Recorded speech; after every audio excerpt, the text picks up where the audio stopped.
Olá, pessoal! Sejam todos bem-vindos a mais uma edição do nosso podcast Conexão Enfermagem, sempre trazendo a melhor informação para você. E hoje nós vamos trazer uma edição especial para você. Você sabe que nós, da Faculdade de Miguel Pereira, trabalhamos o tema violência contra a mulher. Então, mediante isso, nós do Conexão Enfermagem vamos trazer uma profissional da psicologia e uma profissional do direito para a gente poder conhecer alguns detalhes sobre essa temática, principalmente você, mulher.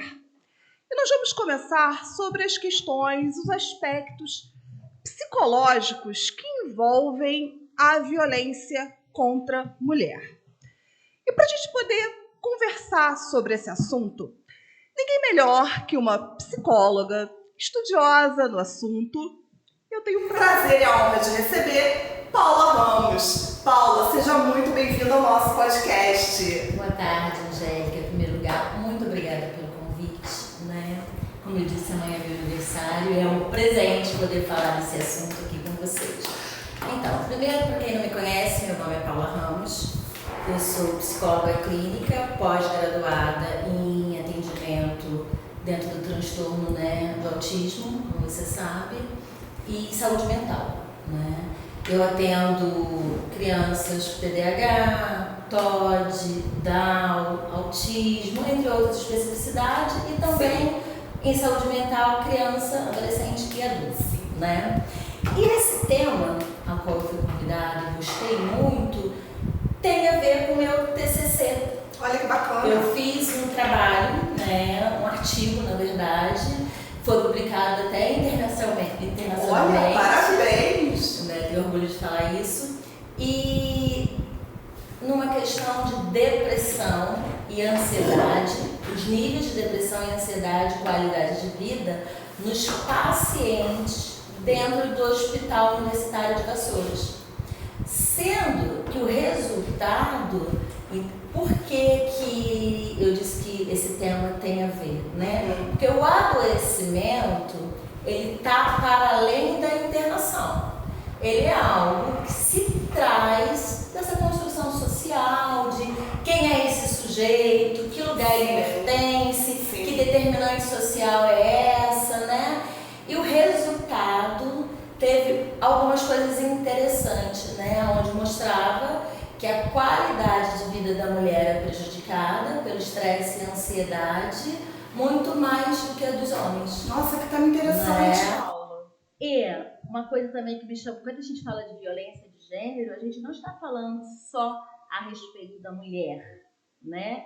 Que nasce sexualmente mulher. A gente precisa também atentar para a população LGBT, sim, né? Sim. Então, outro fato muito interessante é que na aplicação dos questionários, da pesquisa, né, desse artigo, tinha a identificação homens, mulheres e outros. Então, nesses questionários, quando a gente conversava com esses pacientes, né, nitidamente a gente via que aquele sujeito se encontrava num gênero diferente do seu corpo físico. Sim. Mas eles não relatavam, né? Isso me chamou muita atenção, né, dentro dessa violência, né, de gênero. Por que não relatar que eu me encontro num gênero diferente daquele do meu corpo físico? A sua pesquisa foi realizada quando? Em 2017. Recente. Né? Eu publiquei ela em 2021. Recente. Eu 2018, por aí. A gente fez um podcast, não sei se você chegou a acompanhar, com o Caio, que é um estudioso de gênero e sexualidade. Inclusive tá no nosso canal do YouTube, se você quiser ir lá ver ou rever, tá muito bacana. E ele fala justamente sobre isso, sobre a questão da dificuldade de você se identificar do gênero que você gostaria, né, no caso do que você gostaria de ser, né, independente do seu sexo biológico. Então ele traz essa dificuldade, a questão do nome social, principalmente no setor hospitalar. Isso é importante. E o que me chamou a atenção? Então, o que me chamou a atenção, né, que alguns pacientes nós víamos, né, e falavam assim, eles, tipo assim, um homem, marcava homem. Aí eu falava, tem certeza? Eu questionava, né, para dar chance dele falar disso. E, ao meu ver, né, tinha ali uma intimidação de será que eu falo? Será que eu vou ser visto como o outro? Num lugar que eu já estou vulnerável, num adoecimento físico? E muitas implicações, né? Sim. Inclusive o local que você está fazendo, que é uma cidade do interior, que eu acredito que tenha sido, né? Sim, foi em no município Vassouras. do interior. Foi inclusive no Hospital Universitário de Vassouras, da Faculdade de Vassouras. Sim. Então, olha que interessante. E num local, hospital, em que a gente entende que a doença ela está atrelada ao quê? A exames clínicos. Para além do corpo. Nós somos seres biopsicossociais. Exatamente. Não tem como abrir mão. Né? Mas dentro do hospital, o que a gente trata? Se o paciente ele é cardiopata, ele vai tratar a cardiopatia. Então, hoje, quando a gente traz a pessoa, né, com o seu, como você falou, né, com o sujeito, né, com o seu corpo físico e mental, e também o seu contexto, quando você avalia isso, né, a gente faz um profissional diferenciado, né? Então, achei interessante nessa sua pesquisa. Depois eu quero ler esse artigo aí, deve ter ficado muito bacana. Depois você me manda. Então, eu trouxe algumas anotações. Claro. Muito legal também, eu gostei muito de participar na data de hoje, por ser véspera do meu aniversário, mas também porque dia 25, né, tem uma ação global a respeito do não à violência contra a mulher. Sim. Você sabe, né, tem consciência. E todo dia 25, né, tem essa conscientização, essa questão de usar, inclusive, laranja para um apoio e para que isso tenha visibilidade também, né? Exatamente. Então a gente está aí... E lembrando que exatamente, lembrando que é um destaque, né? A gente destaca essas datas, mas a gente precisa todos os dias falar sobre isso. Não é uma cor e não é uma data, né? Essas datas são importantes para marcar uma diferença. Né? Nessa construção social, isso tem que ter visibilidade. Exatamente. Né? Então, ainda hoje a gente precisa de datas, de cores. Né? Eu espero que a mudança da construção social e cultural seja que a gente nunca mais precise de datas e cores. Isso seja o dia a dia, a rotina de cada um, se conscientizar da dor do outro. Né? Eu acho que isso que é importante. Exatamente. Inclusive o Caio trouxe, eu achei genial. Que é o seguinte, inclusive as cores, né? Quando a gente fala outubro rosa, novembro azul, isso também é uma questão de conflito de identidade. Ele até questionou, eu nunca vi uma unidade básica de saúde com a bandeira LGBTQIA+, uma bandeira colorida. Por que não? Né? Então ele trouxe até esse questionamento com relação a essas cores. A gente volta para aquilo que é estrutural, construção social e aquilo que é normal dentro de uma cultura. Né? Onde menina usa rosa e menino usa azul, né? Exatamente. E isso tem um transtorno psíquico, inclusive nas crianças que eu atendo. Agora, Paula, para a gente poder começar, hoje a gente vai estar tratando as questões psicológicas, né, que pode aí acometer essas mulheres que sofrem violência. E é interessante a gente também desvincular, né, Paula, porque a violência ela está muito associada, porque a sociedade ela traz essa associação com a agressão física, né? Ela foi violentada, mas eu não estou vendo nenhum rosto, nenhum hematoma nos braços dela. Só que a violência psicológica ela pode ser assim devastadora na vida de uma mulher, né? E pode levar anos para ela poder se voltar a ser o que era. Então, diante disso, quais são as consequências psicológicas assim mais comuns, se é que a gente pode dizer que existam mais comuns nas mulheres que sofrem? Falando de violência psicológica, né, a gente precisa entender que para se chegar a uma violência física, houve um ciclo de violência, né? Várias demandas, várias questões, até chegar a uma violência física. Ninguém agride o outro, agrediu, né? A gente está falando de violência de gênero, né? Dentro de casa, inclusive, com parceiros. Porque os números apontam, inclusive, que de 1 a 3 mulheres por dia sofrem violência sexual e física com o parceiro.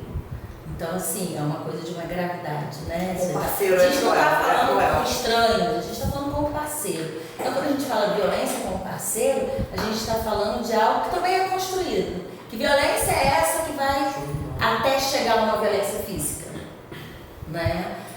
Eu costumo dizer, o relacionamento não é só feito de de amor. As pessoas não estão preparadas para essa conversa.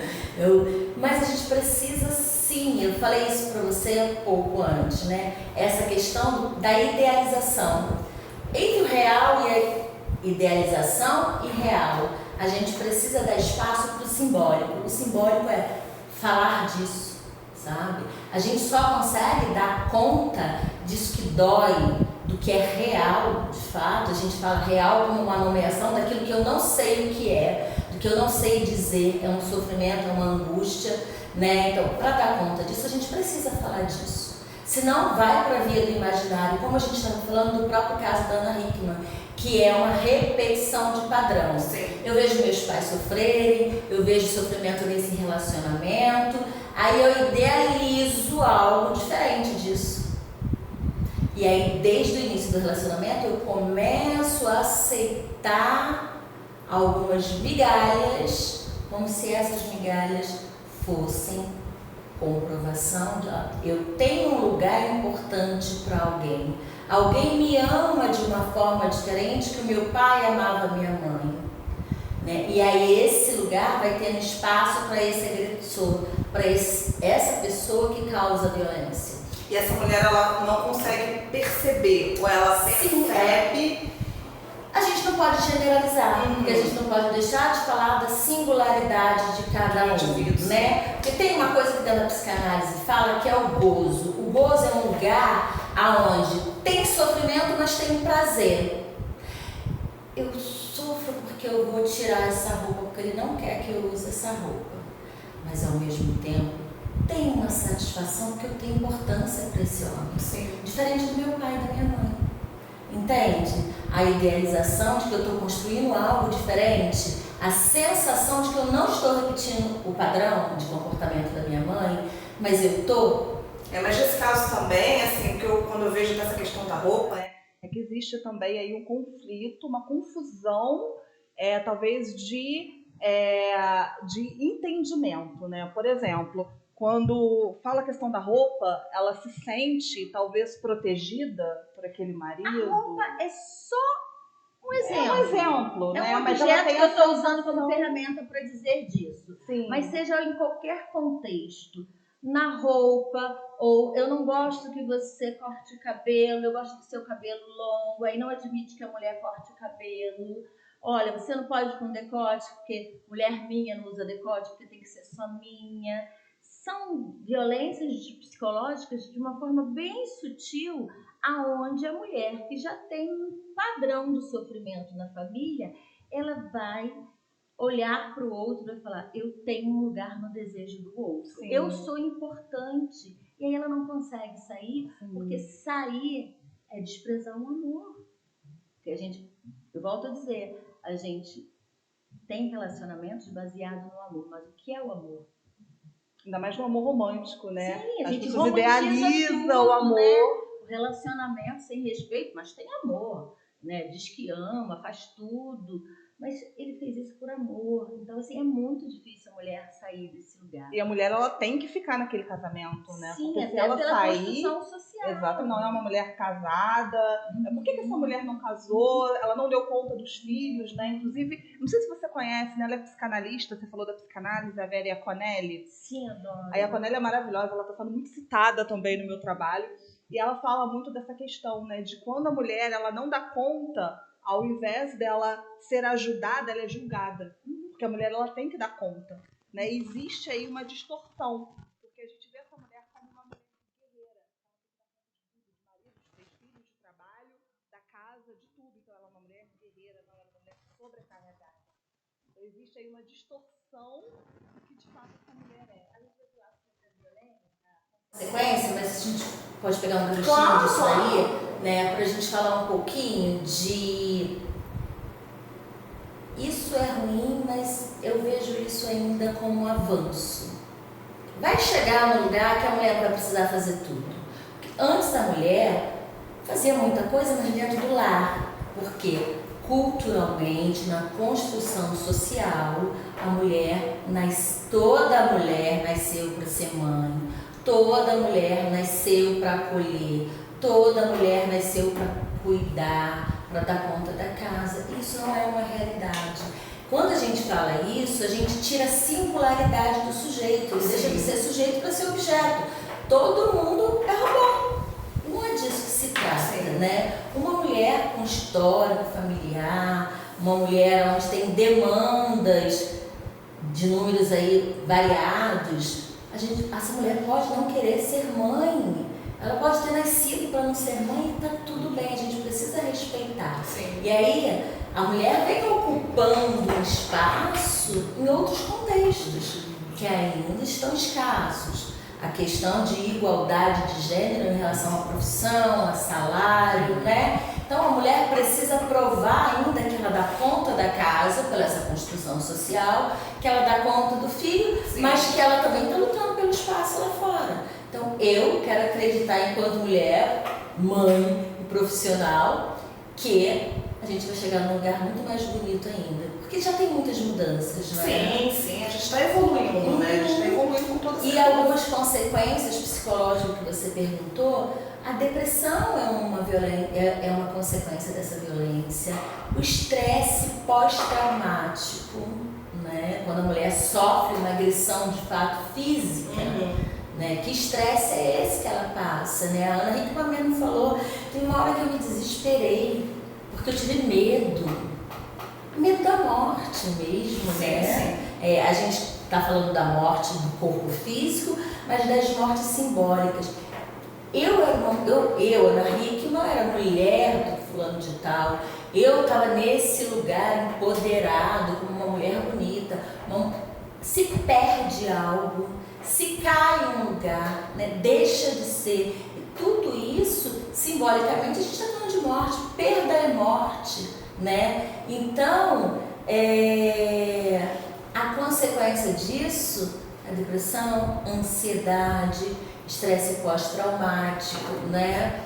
Além das questões somáticas, que isso ao longo do tempo não acontece imediatamente, mas futuramente essa Acontece. mulher que tem violência física, patrimonial, sexual, psicológica, ela pode desenvolver diabetes, hipertensão, problemas cardíacos, todas as questões somáticas. O corpo é um lugar onde marca o psíquico. A gente não pode abrir mão disso. Sim, inclusive quem tem um estudo sobre isso que eu achei fantástico é a Valesca Zanello. Ela fala justamente, né, se não me engano é um estudo de 2016, que ela fala que mulheres que sofreram com a violência, elas têm a probabilidade, né, elas estão mais suscetíveis a terem doenças, diabetes, cardiopatias. Então essas doenças estão mais aí voltadas à mulher que já sofreu algum tipo de violência, né? Então isso já foi estudado, né? Isso já é comprovado. Falar de um caso que eu escutei, eu não tenho conhecimento, mas eu escutei de um profissional, que uma mulher que sofria violência física do marido, tá? O marido morreu e ela deu graças a Deus. Foi um alívio, foi uma libertação essa morte do marido. Mas ela passou 1 ano da vida, ela desenvolveu hipertensão e nenhum médico dava conta da hipertensão dela. Nenhum remédio. Ela encontrou uma médica que eu acho que era psicanalista, e começou a conversar com ela para entender um pouco a situação dela. Aí o que melhorou a hipertensão dela? Ela conseguia dizer: eu sofro hoje porque todo mundo vem me dar os pêsames. Vem lamentar a morte desse homem que eu não lamentei porque ele me batia, porque ele... Olha só a nossa construção social, cultural. Exatamente. Nossa. Ela desenvolveu hipertensão num nível... Porque ela não podia dizer, tipo assim, gente, graças a Deus ele morreu. Infelizmente, isso era a realidade dela. Isso a gente precisa dar espaço para as mulheres, para as pessoas falarem dos seus sentimentos. Sem julgamento. Sem julgamento, exatamente. Por falar nessa questão de julgamento, né? Hoje a gente trabalha muito, a gente tenta, né, não ser julgada. Principalmente os movimentos feministas trazem aí pra gente essa ideia contrária. A gente não pode ser julgada pelo que a gente é, muito pelo contrário. A gente tem que mostrar o que a gente é. E hoje a gente trabalha o empoderamento. Inclusive, você trouxe assim, um conceito de empoderamento que eu achei fantástico, né? A gente vai discorrer sobre isso. E como que a gente trabalha o empoderamento, aí você pode trazer o conceito que você trouxe anteriormente, e a resiliência nessa mulher que sofreu a violência. Como que isso pode ser trabalhado num viés da psicologia? Eu falei para você que me chamou a atenção essa palavra empoderamento, né, que você tinha questionado. Eu tomo cuidado muito com essa palavra empoderamento, né? Ela tem duas facetas aí, uma eu acho muito perigosa, né? Primeiro, o que é empoderamento? Qual momento a mulher está preparada para esse empoderamento? Porque uma mulher que não trabalha o seu sofrimento, a sua dor, que não passa pelo luto de, como eu falei, né? Quem sou eu no desejo desse homem? Eu não sou mais ninguém, né? Já que ele me bate. Quem sou eu enquanto um ser social, né? Como mulher, né? E mãe que permito isso. Então, são perdas. Cai alguns lugares aí que, como eu falei, simbolicamente tem um lugar de morte. Então, precisa trabalhar esse luto. Precisa dizer disso, simbolizar, né? Dizer aquilo que eu não sei nem o que é, da onde veio. E aí, quando a gente pega uma mulher num momento de muito sofrimento, de muita dor, e a gente quer só empoderar, esse empoderamento tem um viés muito difícil, muito complicado, que vai para o lado oposto. Né? Eu hoje sou empoderada, mas eu estou cristalizada naquele sofrimento que eu não trabalhei, então eu odeio homens. Homens são todos iguais. Aí eu crio uma filha, inclusive assim, homem não presta. Então esse é o E ela registra isso, né? Exatamente, né? O que eu estou transmitindo aí para minha filha, né? Então a gente precisa, em primeiro lugar, acolher essa mulher, dar lugar para ela, validar esses sofrimentos. Tem uma coisa que eu falo para todo tipo de sofrimento, né? Não só para os profissionais, que alguns profissionais se colocam num lugar muito distante do seu paciente, né? E assim como rede de apoio, amigos, acolher é dizer assim, eu estou entendendo que tá difícil, validar o sofrimento do outro, porque aquilo pode não ser um sofrimento para você, mas para o outro é sim. Né? A dor é dele. Eu tenho muito cuidado enquanto profissional com algumas palavras, né?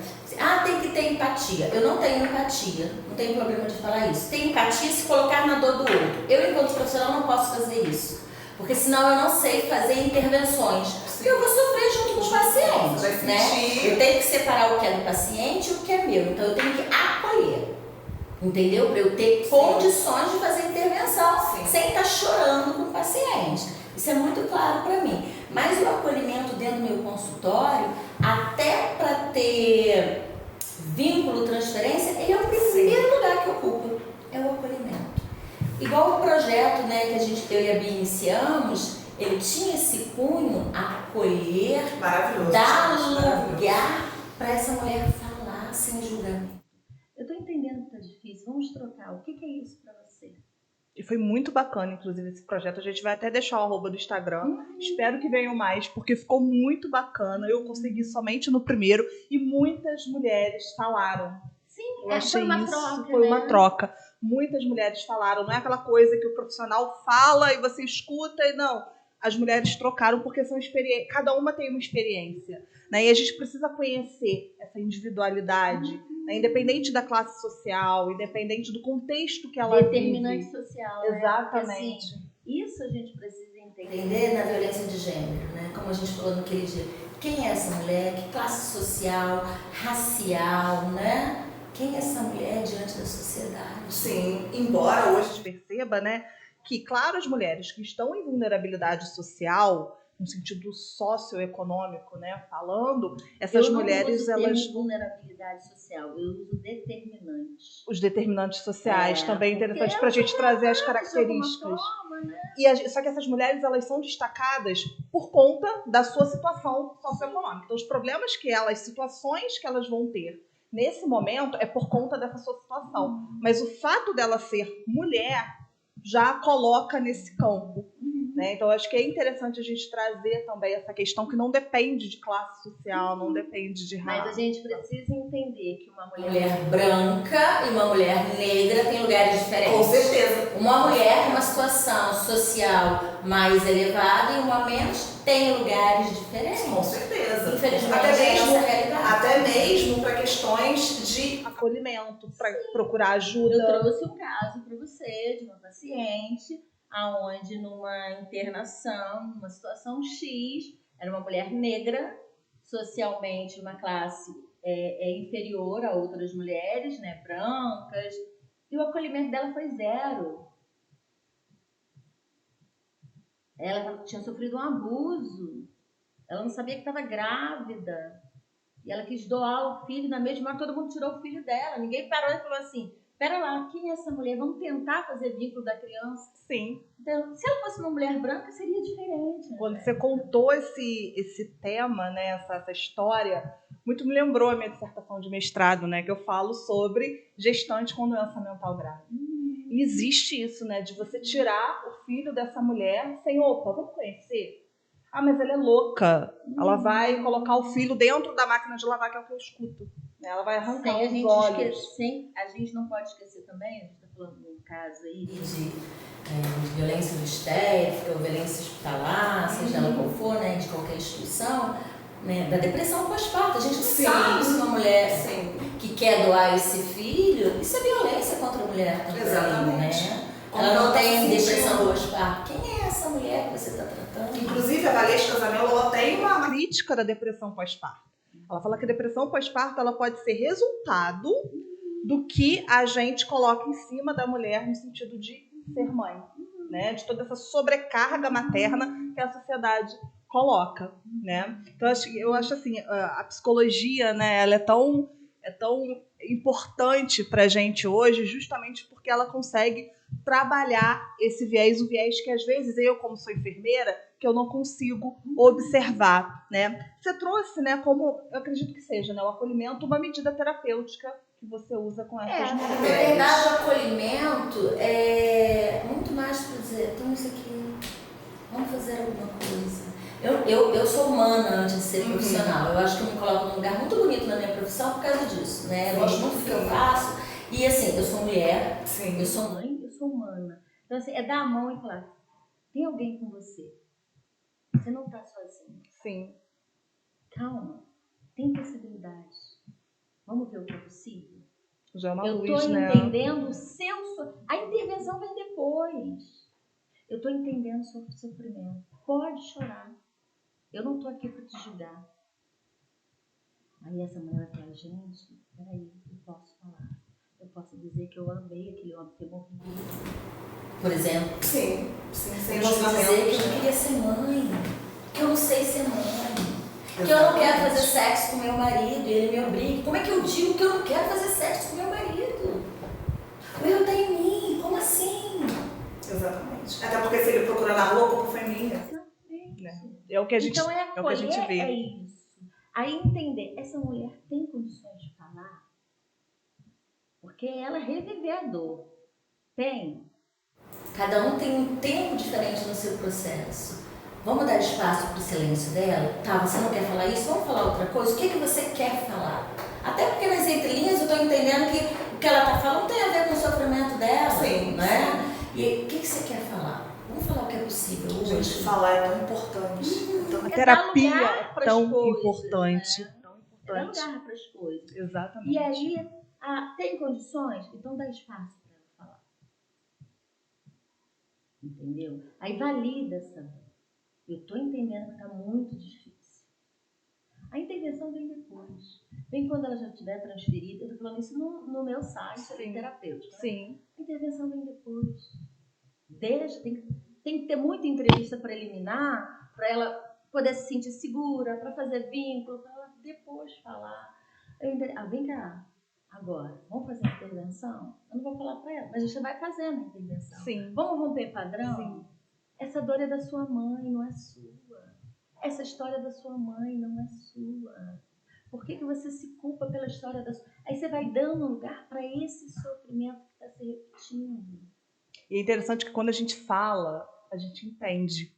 Né? Porque às vezes os sentimentos são tão confusos, né? Eu falo até com propriedade porque eu faço terapia, amo, né? Os nossos sentimentos são tão confusos que quando a gente fala fica tudo mais claro, né? E eu acredito que essas mulheres elas tenham, quando elas procuram a terapia, né? Depois de terem passado por alguma situação dessa, elas vão talvez conseguir ter uma clareza e assim finalmente, né? Eu acredito que seja possível conquistar, voltar à autoestima e uma autoconfiança, né? Então a terapia é uma dessas estratégias, sim, né? até Dessa porque recuperação. você consegue, né? Eu acho que o grande empoderamento faz separação dessa mãe, faz separação dessa dor, a sua dor é uma, a dela é outra, a maneira que ela conseguiu transmitir esse sofrimento foi esse, a gente é o que a gente consegue ser, não o que a gente quer ser. Né? Eu acho que é importante a gente pensar isso. Claro. Eu queria ser tudo diferente, um monte de... Mas eu consigo ser isso, então tá tudo bem. Então, a gente acolher isso. Hoje dá pra ser isso. A sua mãe transmitiu desta maneira, o seu pai, né? Foram nas dificuldades deles ali, né? A gente não tem como abrir mão disso, mas a gente tem como olhar isso e se separar subjetivamente. Isso não é meu, isso pertence ao sofrimento deles. Aí quando a gente consegue se separar, porque a gente psiquicamente se identifica.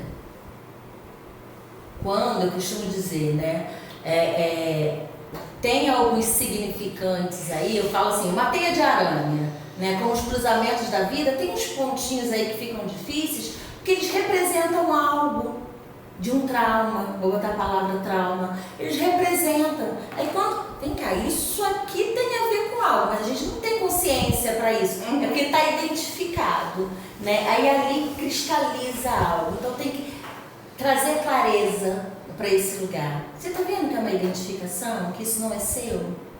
Exato. E aí separa subjetivamente, vai dando consciência a essa mulher desses sofrimentos que não são dela. Aí sim ela começa a entender que ela pode ter outro lugar.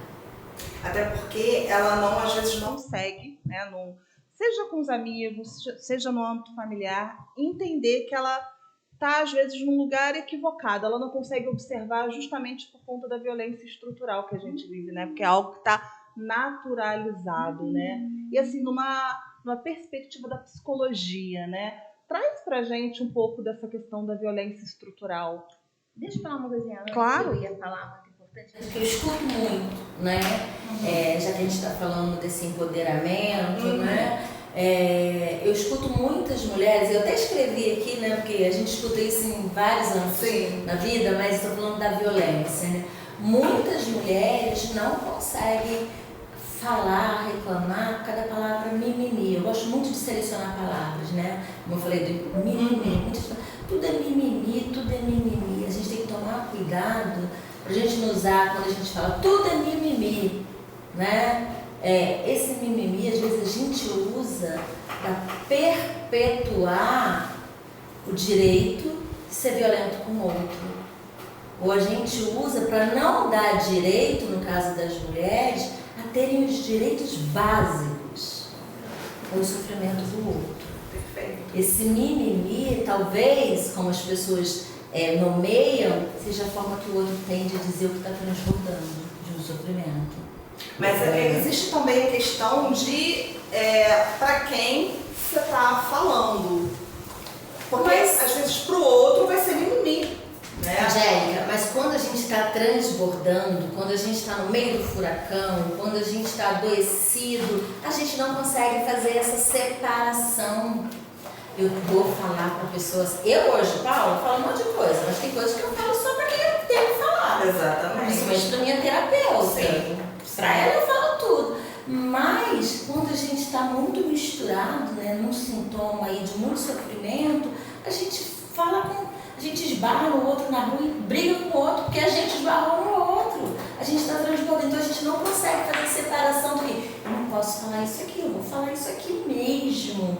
E o outro vai julgar, porque não está entendendo. Exatamente, ter esse controle, né? Então, quando a gente diz assim, né, a gente também está perpetuando esse lugar de que não pode reclamar. Não, aquele momento é o que ela tem.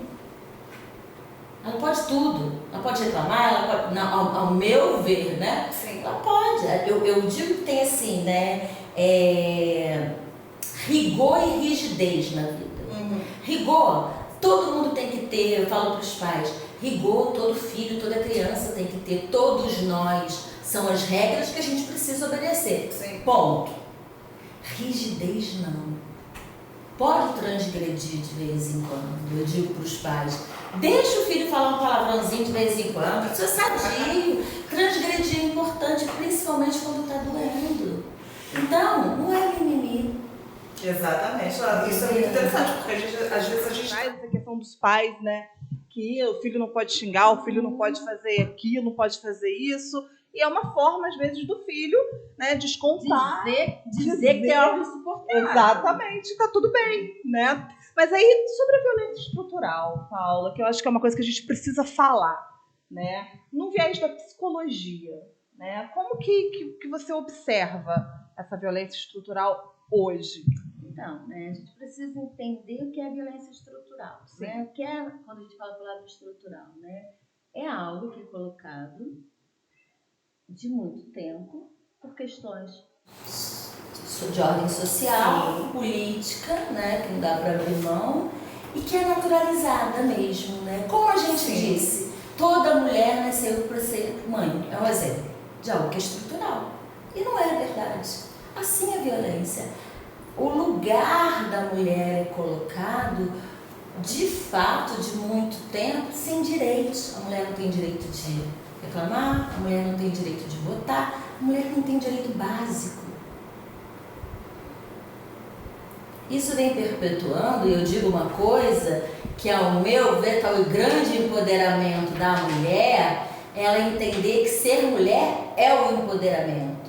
Que até usar isso que é estrutural ao nosso favor, quem ainda cuida dos filhos, quem ainda educa, são as mulheres. Então as mulheres precisam parar de repetir padrões machistas, patriarcal, onde eu cuido de um menino e uma menina na mesma casa e o menino fica deitado o dia inteiro e a menina tem que ajudar a tirar o lixo de dentro de casa. Aonde o menino fica adolescente e pode pegar todo mundo. E a menina... Tô alterando a voz, tem que diminuir. Aonde a menina não, ela tem que se guardar para o homem como príncipe encantado.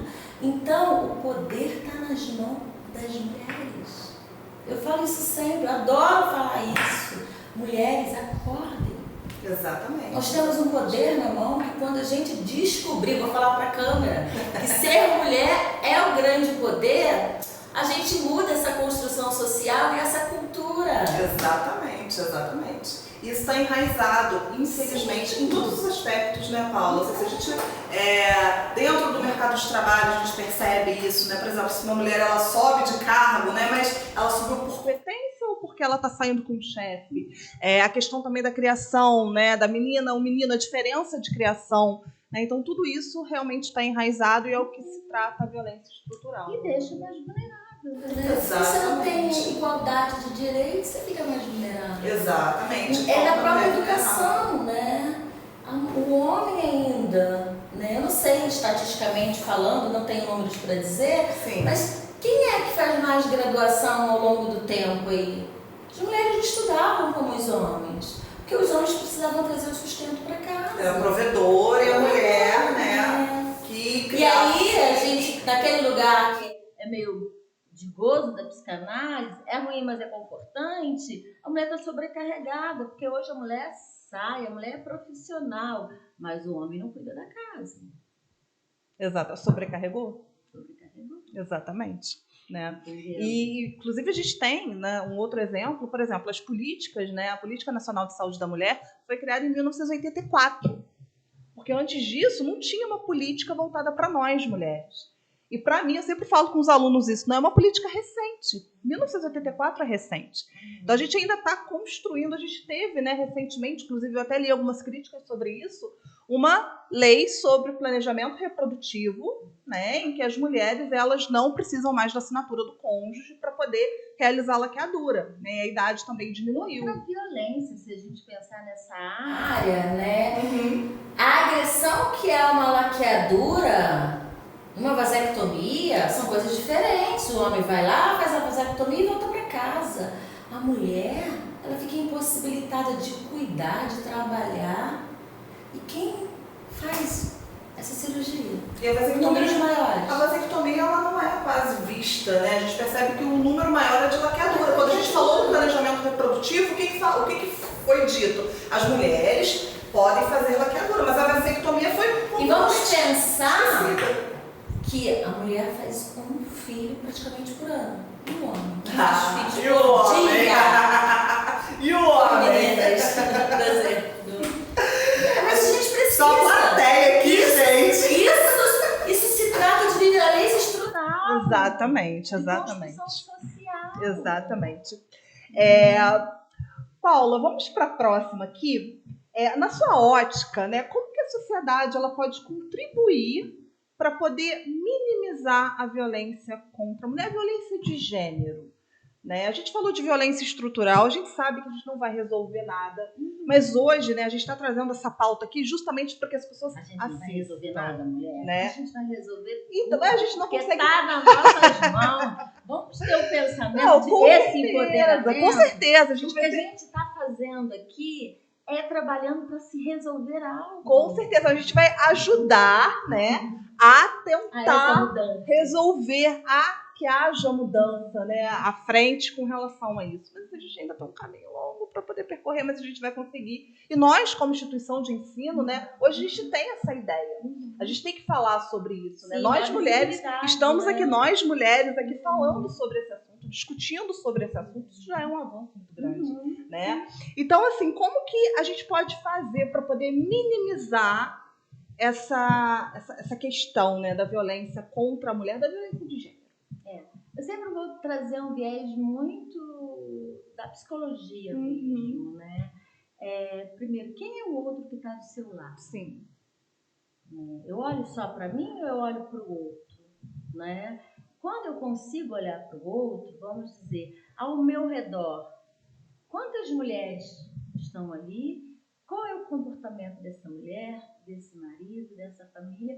Claro que eu não tenho a ver com a vida do outro, mas eu preciso, enquanto ser social, entender um pouco dessa construção social e pensar, se tem uma mulher que tem comportamentos, eu disse até no meu Instagram, né, que tinha hábitos de sair, de estar em reuniões de cunho social e não tem mais depois que casou, o que aconteceu?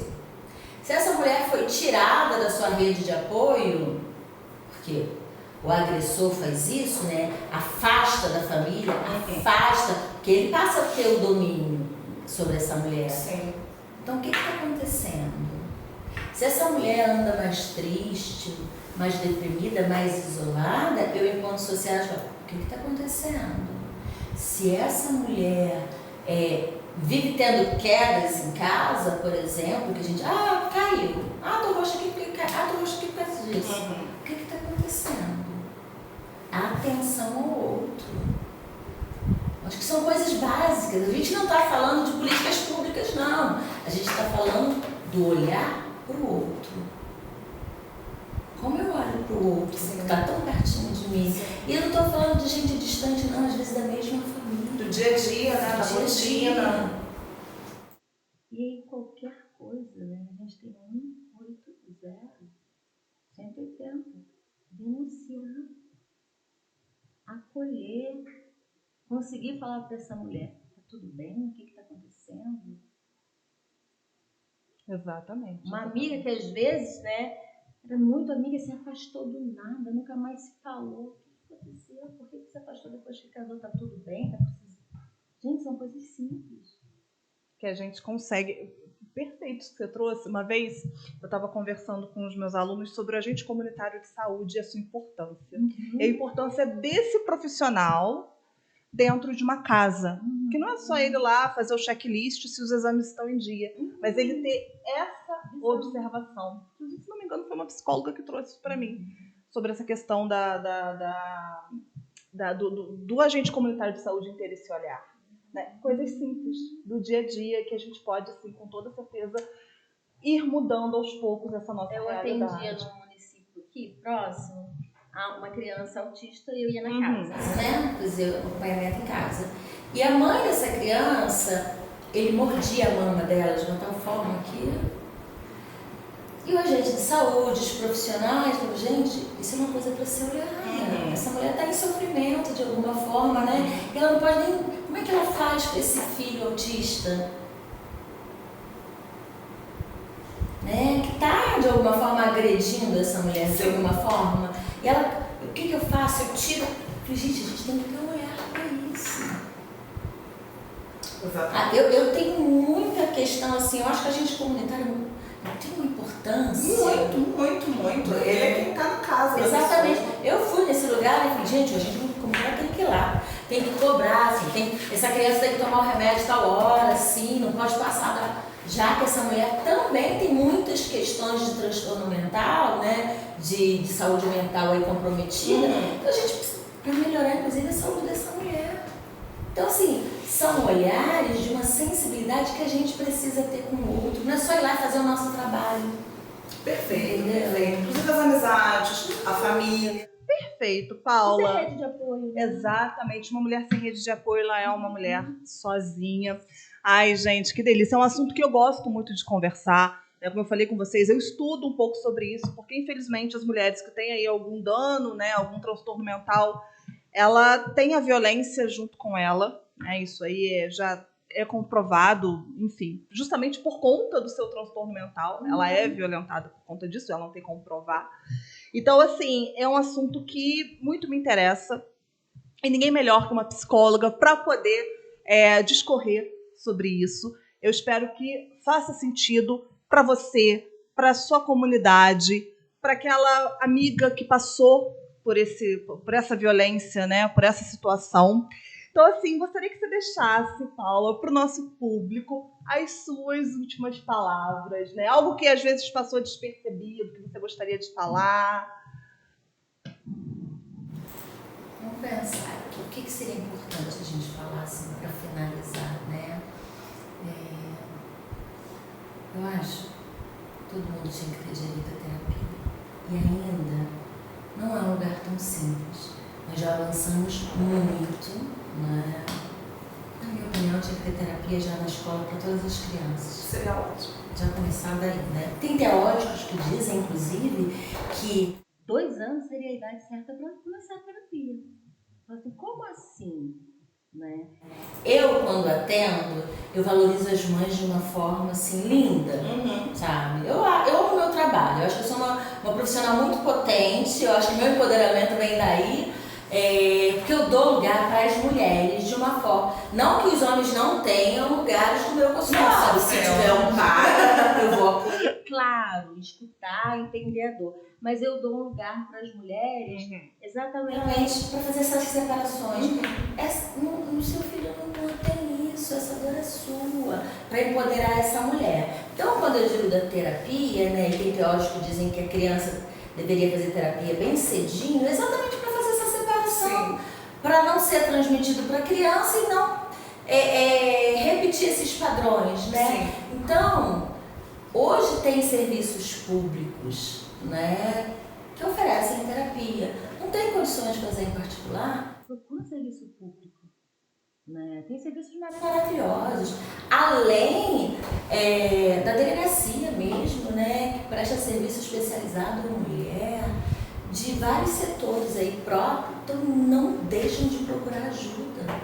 Não deixam de gritar por socorro. Eu acho que isso é importante. Sim. E outra coisa para finalizar, que eu acho que todo mundo fala, em briga de marido e mulher, se mete a colher. Sim, gente. A gente faz parte dessa mudança de construção social, de cultura. Eu acho que a gente falou tudo, né, Jéssica? Sim. Se você quiser falar mais alguma coisa, mas acho que a gente falou um pouquinho das coisas necessárias. Sim. A gente outra coisa, assim, pra gente finalizar, eu acho bem... Hoje já tem leis, muitas leis, inclusive no mundo, para o cuidado dessa violência contra a mulher. E a Lei Maria da Penha está entre as 3 mais potentes mas ainda assim o Brasil, numa lista de 84, ele ainda está entre os 7, ele está no 7º lugar, se eu não me engano, de violência contra a mulher. Então esse número ainda é muito ruim. Ainda é muito ruim. Tem alguma coisa errada aí, né, professora Ana Luísa? Que já está aqui. Exatamente. Então nós vamos deixar para a Ana Luísa terminar isso que a gente começou. Esse questão, olha, ficou ótimo. Ótimas mãos. Ficou ótimo, porque a gente fez um questionamento e a gente já vai passar para a Ana. E dizer assim, que foi um prazer estar com vocês aqui. Muito obrigada. Eu que agradeço. Vou voltar a falar que amanhã é meu aniversário, mas eu trouxe um presente para você. Porque eu presenteando as mulheres. Ai, muito obrigada. Muito obrigada. Da minha vida, gente, que tá tão importante. Eu tão maravilhoso. Tô com muito recebido, né? Apresentadora de podcast. Muito obrigada, Paula. Imagina. Vou voltar aqui. Com certeza, com certeza. Vamos deixar ali no. Vamos deixar ali, né? Porque certamente a Paula vai voltar, porque ela é estudiosa de um outro assunto também, muito importante para a sociedade. Então foi um prazer te receber aqui. Foi ótimo. Foi tranquilo. A ideia é essa. Gente, aqui eu me despeço com o meu recebido, tá? Coloco foto lá nos stories para vocês verem. Um grande beijo e até a próxima. Obrigada.